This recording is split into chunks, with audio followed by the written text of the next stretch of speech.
Music videos are a unique form of filmmaking, inasmuch as the intentions and therefore execution of any respective video can vary in hugely vast ways.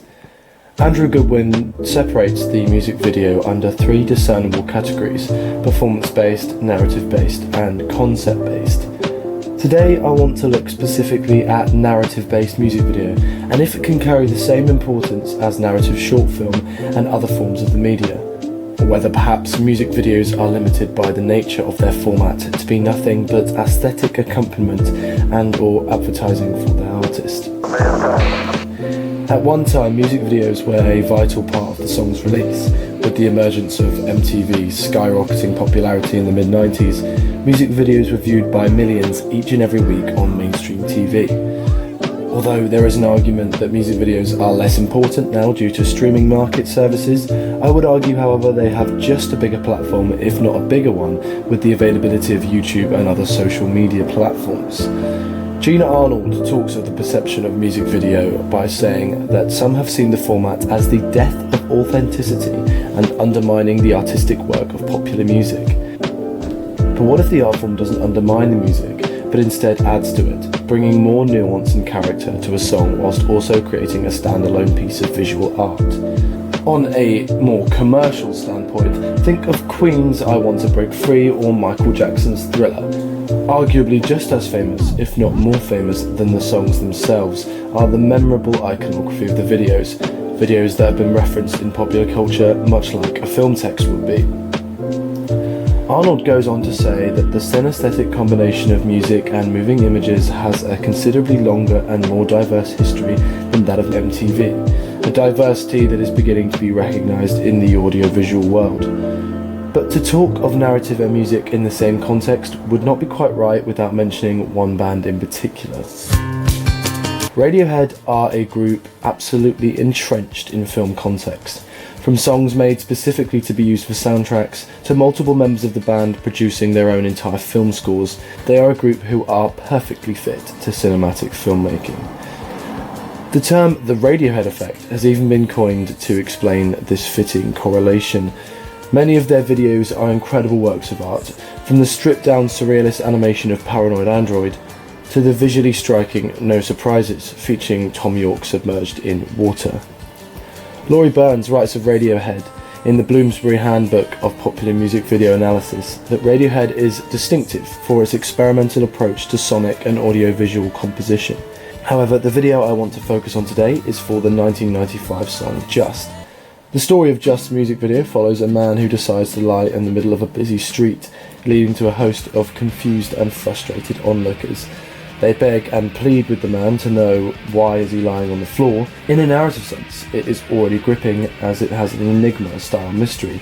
As the onlookers ask why you're on the floor, the viewer does the very same. The video ends with the man whispering his secret into the onlookers' ears, ending with one final shot of all of the characters lying on the floor collectively. So many Radiohead videos are entirely filmic, but most would probably fit into the concept category of Goodwin's theory. Just, however, is a narratively driven short film. If you were to remove all traces of music and cut the band playing out of the video completely, it would work as its own short story.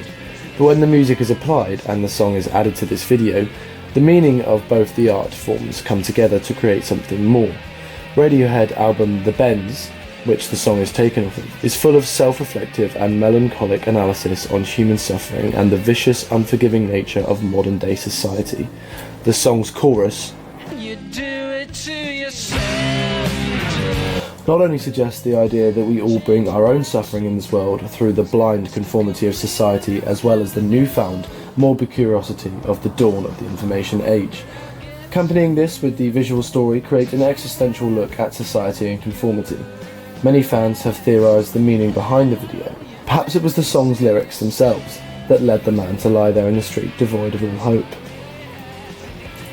This kind of speculation around story is what proves this short to be narratively relevant, and is a far cry from a simple band or artist playing a song in an abandoned location. Just as an example of how music videos can not only be as relevant as other forms of short film, but can actually transcend them in many ways. Other filmic qualities are displayed to reinforce the narrative, such as little details in the mise-en-scene, The drowned-out chiaroscuro and bland costume design are all semiotic links to the song and bands commenting on conformist society. Other Radiohead videos, such as the one for Burn the Witch, incorporate animation, beautifully described as an audiovisual tonal paradox. Burn the Witch accompanies childlike aesthetics with dark lyrics to achieve a tonal subversion and a tonally complex and subversive political allegory, much visually akin to The Wicker Man. Exophoric visual referencing to film is clear in many music videos, such as the Kubrick-esque iconography in Arctic Monkeys 4 out of 5 or Blur's The Universal. I believe this kind of referencing helps link the format with the cinematic world, further intensifying its capacity for narrative. Radiohead have been sure to use a wide variety of creative directors to ensure a product worth consuming alongside their sonic releases. Tom York even worked recently with Paul Thomas Anderson to create Anima, a 7-minute surreal short film that pictures music and video together for added effect in a music video style. Short films like this, I believe, capture just how varied the format is and how much narrative potentially contains. Another example of music video format adapting comes from Kanye West's Runaway, a 34-minute long, continuous surrealist story accompanying an entire album. The world of visual storytelling has adapted very much from the first recordings we can see, with the implementation of Soviet montage by filmmakers such as Sergei Eisenstein and the development of meaning through cuts by Andrei Kuleshov. The world of visual storytelling in the modern age is a hugely diverse one. Short films in particular allow for much exploration of what film can do, allowing concepts to triumph over traditional story structures seen in Hollywood.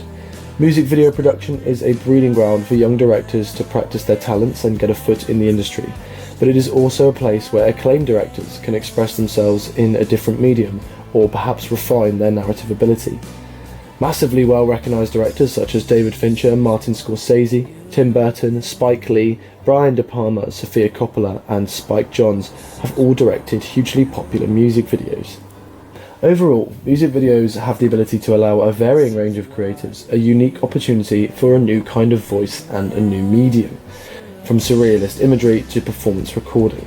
In terms of narrative in music videos, even when they don't inherently adhere to filmic narrative like the Radiohead music video, all videos contain some narrative thrust in varying degrees. Humans seem to have a propensity for neatly summarizing seemingly disparate elements into a broader, longer, singular narrative. Storytelling is a broad spectrum, and music videos are essentially another feather in its cap, containing significant and engaging narrative ideas, whether they fit into the traditional form of story or not.